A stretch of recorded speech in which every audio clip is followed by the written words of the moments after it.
And we are back here on the GSMC football podcast. And for the third part of the show, we're going to talk about the Lions-Buccaneers game from yesterday. Very entertaining game.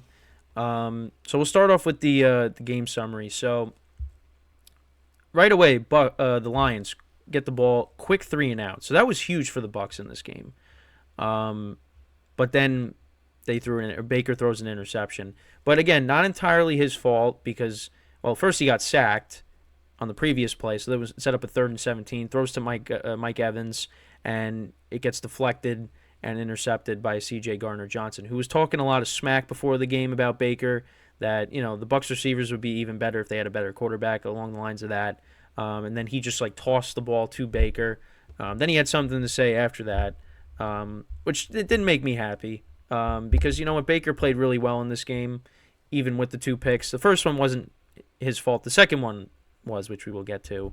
But then that only set up a Lions field goal. So Michael Badgley kicked a 23-yarder. So yeah, that was big, only keeping the Lions to 3. Then the Bucs answered with a field goal of their own. Chase McLaughlin kicked a 43-yarder. So it was 3-3. And then the Lions got a touchdown. They went 14 plays, 75 yards, almost 7 minutes of time of possession. And Jared Goff connected with Josh Reynolds for a 9-yard touchdown. Josh Reynolds has been good for them. 2 former Rams, obviously defeating the Rams last week. Still getting it done together, on their new team. So Lions were up 10-3. Both teams then punted to start the second quarter. Then the Bucs tried to kick a field goal, and Chase McLaughlin missed the 50-yarder. Then the Lions punted, and then the Bucs tie the game to go into the half. A 7-play, 92-yard drive. 1 minute, 13 seconds of time of possession. Baker had a 14-yard scramble, a 27-yard reception by Mike Evans, then a 29-yard reception by Mike Evans, and that was a great catch by him to set up the K-Dot and 2-yard touchdown, and that was big. So at the half, the Bucs offense was struggling a little bit, but that was a big drive there to tie the game and to go into the half. Then the Bucs opened up the second half with a punt. Lions punted, Bucs punted. Lions got it back. They scored a touchdown, a 29-yard reception by Brock Wright, the other tight end. And they went for it on 4th and goal, which is, again, a huge gamble, but it paid off. Now, this wasn't Jahmyr Gibbs. This wasn't David Montgomery. It was Craig Reynolds from 1 yard out scoring a touchdown. So that put the Lions up 17-10. But then the Bucs answered with the the touchdown. Set up by a 27-yard reception by Cade Otton. And this was on 3rd and 10. And, I thought this was a great play call. Baker connected with Rachaad White for a 12-yard touchdown. And, that was on a screen. And it just worked out perfectly for them. So that ended up tying the game at 17 all. But then the Lions ended up scoring a touchdown anyways on the next drive.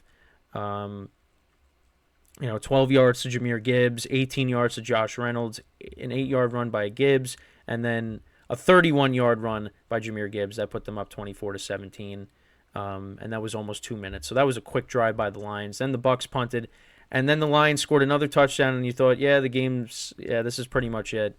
They went 10 plays, 89 yards, almost 6 minutes of time of possession. 24 yards to Jamison Williams, 16 yards to AmonRaSt.Brown, 20 to Jahmyr Gibbs, 7 by Sam Laporta, and then a 4-yard run by Gibbs, and then Jared Goff completed a 9-yard touchdown pass to AmonRaSt.Brown, and that put them up 31-17. Bucs got the ball back, but they did answer. It was a quick drive, 9 plays, 75 yards. And this was on 4th and 14. Baker connected with Mike Evans for a 24-yard reception. Then 11 to David Moore. Then 17 yards to Chris Godwin. And then Baker Mayfield connected with Mike Evans for a 16-yard touchdown. So then it was 31-23. They went for 2, which I didn't like. Again, it would still be a one-score game. You would just have to get a touchdown and score 2 there. But they were hoping that, they get the 2 and then they get the ball back and then they go for the win. But I don't know. I wasn't a fan of it. I would have been a fan of it if they got it, but I wasn't a fan of it. So, yeah, it was 31-23. Then the Lions punted, and I'm like, okay, all right, let's see what Baker can do here. They start off with a quick pass out to Mike Evans for 5 yards. And then Baker throws his second interception. That seals the game. To, I think, is Derek Barnes, which was actually his, Derek Barnes, linebacker, first interception of his career. And that ended the game. And the Lions, they move on to the NFC Championship game. And this is actually the first time in franchise history that the Lions hosted back-to-back playoff games, I believe. So they move on. They'll be taking on the 49ers next week.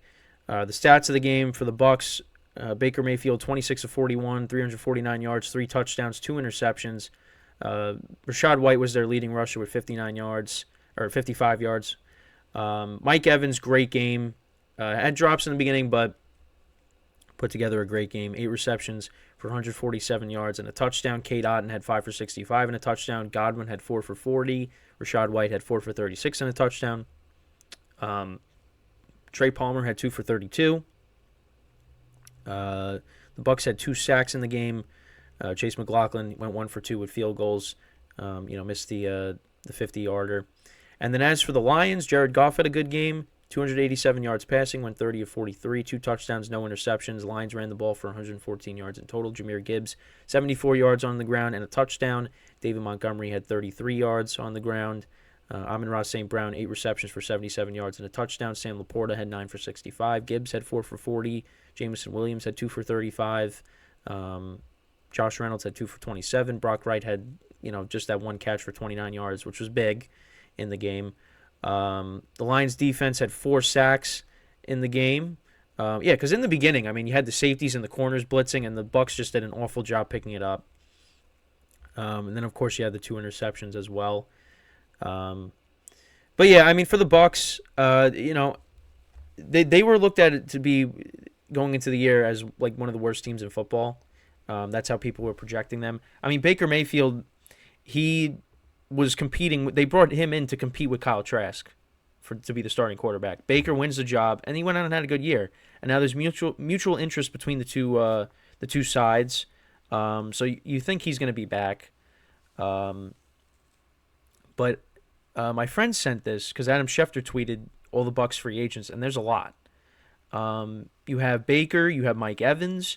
You also have their 2 linebackers, Devin White and Levante David, and you also have Antoine Winfield, who had a great year. That's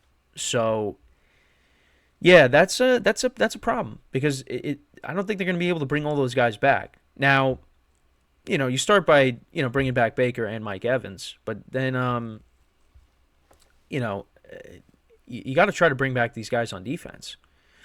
Because you don't get. That's a big chunk of your defense, and those guys were there for the Super Bowl. So those are like some of the last remaining pieces from that Super Bowl. So this is going to be an interesting offseason for the Bucs. I think they at least found their quarterback for the moment in Baker Mayfield. I think he deserves to come back and be their quarterback going forward. Him and Mike Evans were great this year, and they were great in this game. And it also just goes to show you how different playoff football is. The first time these two teams met, it was 20-6, and Baker played awful. But in this game, listen, they played well. It's just, the Lions were the better team here, and they just they fell a little short. But I think they at least for the moment have their quarterback. So I think Baker Mayfield deserves to get a contract from them, and then you work on bringing your core back, the best you can, because maybe some of those guys might want to go elsewhere, because maybe they might not look at the Bucs as a team that's a Super Bowl contender, because I don't look at the Bucs as that, but you know what, they finished with a better record than they did last year. They won the division. The division is weak. We'll see. It's going to be different next year if the Falcons getting a new head coach. You might have Bill Belichick in that division. You might also have a new quarterback for the Falcons. So it's going to be interesting. A solid season by Baker Mayfield. And, I'm happy that, it looks like he's found the new home in Tampa. And, I hope the Bucs, are able to bring back most of their guys, but it's going to be tough.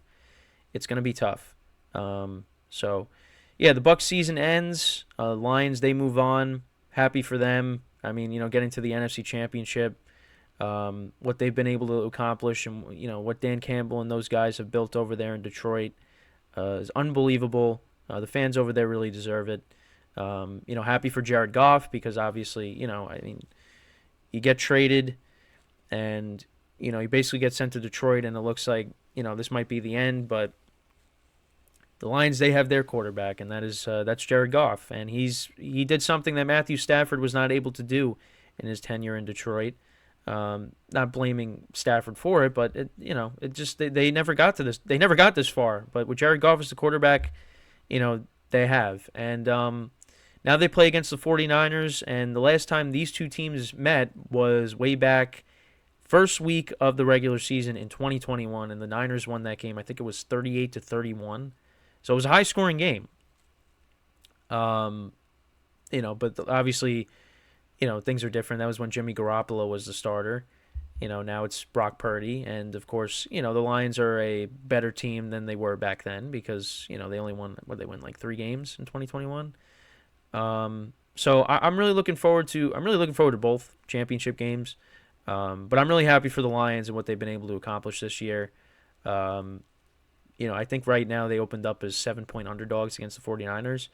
So we'll see. And obviously we got the whole week to, talk about the game, both games. But listen, credit to the Lions, man. It's been a long time. And, they're in the championship game. They've gotten this far. And obviously for them, they have bigger aspirations, of course. They don't want to stop here. They want to keep going. So, we'll see what happens now next week. And, of course, like I said, got the whole week to talk about it. So, that's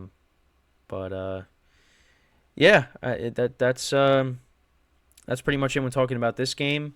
Obviously, we got one more game to go here, which is, again, I kind of pushed it off because, it was a blowout. And the better team did win. But, that's why, because I wanted to get these three. The other 3 games were great. 3 of the 4 games were great. Definitely, this weekend was definitely better than last weekend because we had a lot of blowouts last weekend. But, so when we come back, we'll talk about the Ravens' blowout win against the Texans. We'll get into that. And then that'll be it for the show today. And then we'll get you set for Championship Sunday, which we're going to talk about that a lot this week because now it's just down to 2 games. We're getting closer to the Super Bowl, which the playoffs, like I said, they fly by. I mean, it's just what happens. I mean, you get all excited for this weekend. And just flies by. It's going to be the same thing with next week, and then you got that, week in between the Super Bowl and the Championship Sunday and the Super Bowl. You got all the Pro Bowl stuff that's going to be going on, but I mean, there's not really anything to talk about with that. So we're moving right along here. So when we come back from our final break of the show, we will recap this game between the Ravens and the Texans. So stick around, and we'll be right back here on the GSMC Football Podcast.